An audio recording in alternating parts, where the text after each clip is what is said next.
Halo semuanya, senang sekali kalian kembali lagi bersama kami. Dulu ia adalah seorang soprano yang tampil di panggung. Kini, ia menjadi bayangan sunyi di istana seluas 12 km. Tidak ada kebebasan. Bahkan untuk pergi ke kamar mandi pun harus mendapat izin. Lalu siapa sebenarnya Ri Sol-ju? Mengapa masa lalunya dihapus? Apakah ia pasangan yang dipilih? Atau justru tahanan dalam sepatu hak mahal? Namanya Ri Sol-ju. Sejak awal, hidupnya dibentuk untuk terlihat anggun. Ia bermain piano di aula yang bergema saat bersekolah, yang disebut banyak orang sebagai sekolah menengah Kumsong nomor 2 untuk kalangan elit. Harinya dimulai dengan balet dan berakhir dengan pertunjukan rapi untuk kalangan istimewa. Suaranya hangat dan terkendali, sudah menonjol sejak muda. Saat remaja, ia bergabung dengan Orkestra Unhasu Korea Utara, kelompok seni yang didukung negara dan dikenal karena penampilan yang rapi serta arti politiknya. Menurut mantan pejabat intelijen Korea Selatan, Kim Jong-un sudah mulai meninjau calon pendamping sejak saat itu. Namun yang ia cari bukan cinta, yang ia cari adalah simbol, keanggunan, kendali.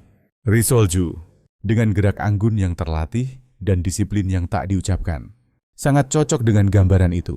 Apakah ia dipilih atau menghilang agar bisa bertahan hidup? Pada Agustus 2005, sebuah kereta melintasi DMZ sambil membawa sesuatu yang langka, yaitu harapan. Di antara lebih dari 100 pemandu sorak Korea Utara yang dikirim ke Incheon, Korea Selatan, untuk kejuaraan atletik Asia, Ri Sol-ju terlihat menonjol. Dengan gaun merah dan bendera kecil Korea Utara di tangan, ia bersorak dengan ketepatan seperti disiplin militer. Bahkan media Korea Selatan seperti The Chosun Ilbo juga mencatat kehadirannya dan menggambarkannya sebagai sosok yang karismatik, tenang, serta diam-diam memikat di acara publik. Itu adalah pertama dan terakhir kalinya ia terlihat begitu terbuka di luar Korea Utara. Badan Intelijen Nasional Korea Selatan kemudian mengungkap bahwa banyak anggota tim pemandu sorak tahun 2005 itu ditempatkan di bawah pengawasan ketat saat pulang ke negara mereka. Beberapa bahkan diam-diam dipindahkan atau ditahan karena dianggap terlalu ramah kepada orang asing. Namun nasib Ri berbeda.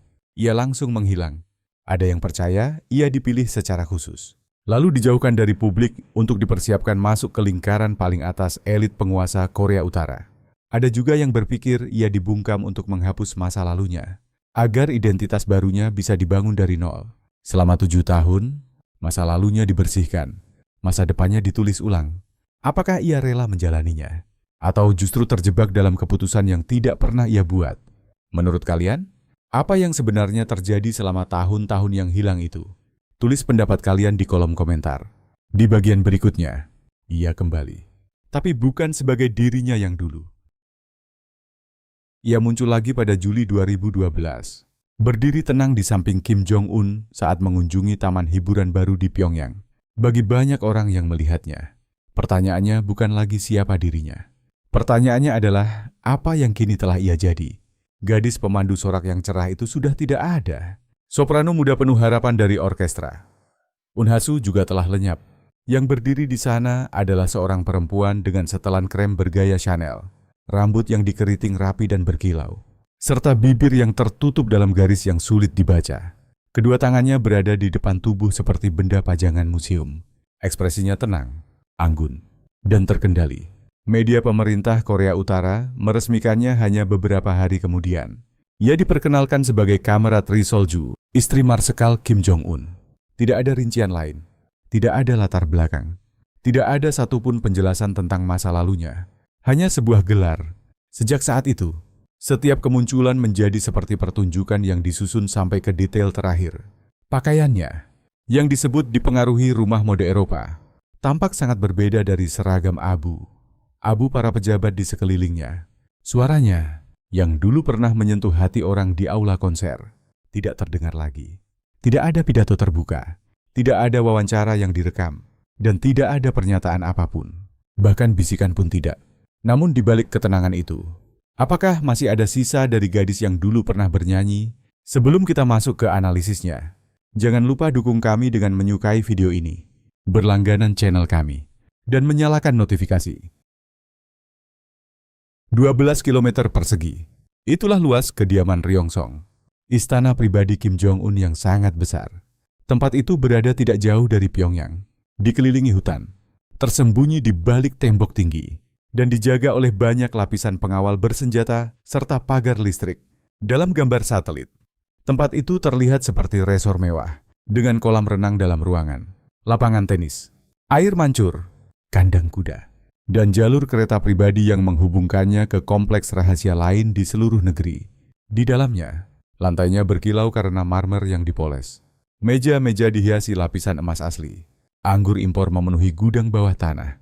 Dan spa yang dibuat khusus siap digunakan kapan saja. Bahkan lobster segar juga didatangkan setiap minggu dari Cina. Menurut para pembelot yang mengenal jalur pasokan negara. Dari luar, tempat itu terlihat seperti surga, kata Lee Yong-guk, mantan anggota pengawal Kim Jong-il. Tapi tidak ada seorang pun di dalam yang benar-benar bebas. Bahkan keluarga itu sendiri. Ri Sol-ju tidak bisa begitu saja mengangkat telepon tanpa izin. Setiap gerakannya dicatat, percakapannya dipantau. Dan menurut mantan pengawal yang berhasil melarikan diri dari Korea Utara, ia bahkan harus meminta izin untuk pergi ke kamar mandi saat acara resmi negara berlangsung. Bahkan pakaiannya pun dipilih oleh penata gaya negara. Citra dirinya diatur sampai ke kemiringan kepalanya. Setiap senyum adalah isyarat. Setiap tatapan adalah perhitungan. Ia hidup di rumah yang penuh lampu gantung, parfum, dan karya seni langka. Tetapi tidak bisa melangkah keluar tanpa persetujuan.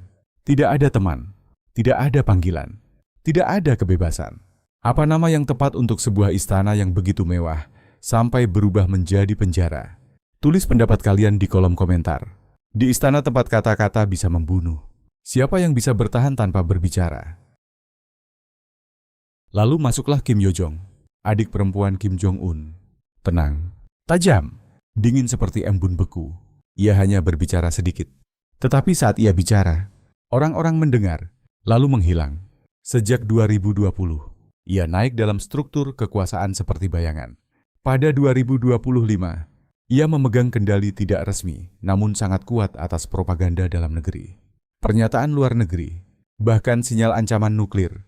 Departemen Luar Negeri Amerika Serikat kini menyebutnya sebagai wakil pemimpin dalam segala hal, kecuali nama resmi. Ri adalah bunga, Yo-jong adalah pisaunya. Menurut analisis tahun 2024 dari Institut Strategi Keamanan Nasional Korea Selatan, mereka mewakili dua bentuk kendali yang berbeda. Satu bersifat emosional, satu lagi strategis. Medan pertempuran mereka adalah keheningan, gerakan halus, dan cara pandang yang kejam. Pada suatu tahun, selebaran misterius beredar di kalangan staf dalam, mencemarkan masa lalu Ri Sol-ju dan menyebutnya tidak pantas serta tidak murni. Pada tahun lain, dua pelayan terdekat Ri menghilang dalam semalam. Tidak ada penjelasan, tidak ada kepulangan. Apakah itu ulah Yo-jong? Tidak ada yang bisa mengatakannya dengan terang. Tapi semua orang tahu bahwa dirinya tidak boleh dilawan. Pada 2022, istri seorang diplomat berpangkat tinggi yang diduga terlalu terbuka memuji Ri, diam-diam dipindahkan ke zona kerja dekat perbatasan Cina. Ri Sol-ju, meskipun adalah istri pemimpin tertinggi, tidak bisa bicara dengan bebas bahkan di rumahnya sendiri. Kelangsungan hidupnya tidak bergantung pada kekuasaan, melainkan pada kemampuan menahan diri. Sementara itu, Kim Yo-jong berbicara di acara internasional, memberi perintah atas tanggapan negara, dan bahkan menyampaikan ancaman nuklir atas nama kakaknya. Dua perempuan, satu takhta yang dipenuhi keheningan, dan tidak ada ruang untuk kelembutan. Di negara tempat garis keturunan menentukan nasib, satu anak mungkin sudah dipersiapkan menjadi pemimpin Korea Utara berikutnya. Namanya Kim Ju-ae, putri Kim Jong-un dan Ri Sol-ju. Walau masih sangat dilindungi dari dunia luar, kemunculannya belakangan ini memunculkan dugaan yang tenang. Namun besar, apakah Korea Utara sedang menyiapkan pemimpin tertinggi perempuan pertamanya? Sejak akhir 2022, Ju-ae telah muncul di depan publik lebih dari 15 kali. Sering berada di sisi ayahnya saat uji senjata besar dan acara penting negara. Dalam foto-foto itu, ia berdiri tegak, mengenakan mantel rapi dan sepatu mengilap, meniru sikap tubuh dan ketenangan ayahnya. Namun di dalam tembok kediaman Ryongsong, Ju-ae dikabarkan mempelajari banyak bahasa, berlatih menunggang kuda, dan bahkan dilatih bermain ski serta etika diplomatik. Kegiatan yang meniru pendidikan elit barat, namun tetap dikendalikan ketat oleh rezim. Kehidupan hariannya bukan sekadar keistimewaan biasa, melainkan persiapan. Tidak ada teman sekelas, tidak ada halaman sekolah. Yang ada hanya para tutor pribadi dan pelatih militer. Setiap pelajaran dihitung, setiap gerakan dilatih. Ri Sol-ju adalah satu-satunya pengaruh dalam hidup Ju Ae yang tidak sepenuhnya ditentukan oleh rasa takut, kata Dr. Jong Song-chang, peneliti senior di Sejong Institute. Di dalam benteng mewah ini, Ri Sol-ju mengajarkan putrinya cara tersenyum saat diminta, cara menatap tanpa gemetar, dan cara berbicara tanpa mengatakan terlalu banyak. Ri Sol-ju berada di sisi pria paling berkuasa. Tetapi apakah ia bahkan diizinkan untuk merasakan cinta? Bagi Ri Sol-ju, menjadi istri Kim Jong-un bukanlah pernikahan dalam arti biasa. Itu adalah peran, sebuah pertunjukan yang diatur sangat ketat agar dunia melihat kesatuan. Rumor terus beredar, bisikan tentang apa yang disebut pasukan kesenangan, atau Gipe-umjo, yaitu kelompok perempuan muda yang diduga dipilih untuk melayani keinginan pribadi pemimpin tertinggi. Laporan tentang keberadaan unit ini sudah muncul sejak era Kim Jong-il, dengan para pembelot dan mantan orang, dalam yang mengatakan bahwa sistem itu dipertahankan dari generasi ke generasi. Meski negara Korea Utara secara resmi menyangkalnya, rumor itu tetap hidup, pelan namun tidak hilang. Ri Sol-ju mungkin lebih tahu dari siapapun apakah rumor itu benar. Namun, ia tidak bisa bicara. Di jamuan makan, di balkon, di depan rudal dan pasukan yang berbaris. Semua itu sambil mengetahui bahwa ia mungkin bukan satu-satunya pendamping suaminya. Kekuatannya hanyalah bayangan. Pengaruhnya terbatas pada penampilan. Perasaannya terkunci di balik sutra dan aturan. Namun, ia tetap bertahan. Karena di Korea Utara, bertahan bukan pilihan. Itu adalah cara selamat. Tidak ada perceraian. Tidak ada perlawanan terbuka. Yang ada hanya diam. Sebelum menjadi ibu negara yang dihormati, Ri Sol-ju pernah memiliki kehidupan sendiri. Nama yang tercetak dalam program orkestra, wajah yang muncul dalam pertunjukan patriotik, suara yang pernah membuat penonton berdiri. Kini, tidak ada catatan resmi tentang masa lalu itu. Sekolah musiknya tidak disebut. Penampilan awalnya dihapus. Foto-foto sebelum 2012 pun lenyap. Para pembelot dan analis menegaskan bahwa arsip media Korea Utara diubah setelah ia diperkenalkan sebagai istri Kim Jong-un. Semua hal yang menghubungkannya dengan masa lalu yang biasa. Semua jejak dirinya sebagai pelajar, penampil, atau individu, dihapus untuk membangun versi baru tentang dirinya, yaitu simbol diam dan anggun dari rezim yang tampak sempurna. Ia dibentuk ulang seolah identitas lamanya tidak pernah ada, kata Dr. Jung-ha Park, pakar Korea dan mantan pejabat intelijen Amerika Serikat. Hal seperti ini tidak asing di lingkaran elit Korea Utara. Identitas menjadi apapun yang dikatakan rezim. Di dalam istana, Ri Sol-ju hanya ada dalam nama. Dan seiring waktu, bahkan ingatan mulai memudar. Ia tidak bisa berbicara tentang gadis yang dulu pernah ia jadi. Ia tidak boleh diingatkan. Bahkan keluarganya sendiri, termasuk seorang saudara laki yang kabarnya berada di militer, tetap hidup dalam bayangan. Dijaga ketat, dan dibungkam dengan hati-hati. Di dunia tempat diam berarti aman dan patuh, berarti bertahan hidup. Ri Sol-ju masih punya satu alasan untuk terus melangkah, yaitu putrinya, Kim Ju-ae. Kim Ju-ae telah muncul di depan publik lebih dari belasan kali sejak akhir 2022. Selalu berada di sisi ayahnya, sering saat peluncuran rudal besar. Pada Januari 2025, ia mendampingi Kim Jong-un saat pembukaan fasilitas persenjataan, berdiri dengan tenang dan terkendali, hingga membuat banyak analis dunia terkejut. Di usia sekitar 12 tahun, media Korea Utara yang sangat dikendalikan telah menyebutnya mulia, dihormati, dan sebagai anak yang paling disayang Kim. Ri Sol-ju mengajarinya cara tersenyum tanpa membuka terlalu banyak hal, cara berjalan di dekat kekuasaan tanpa gemetar, cara mengangguk pada saat yang tepat, tetapi tidak pernah bicara lebih dulu.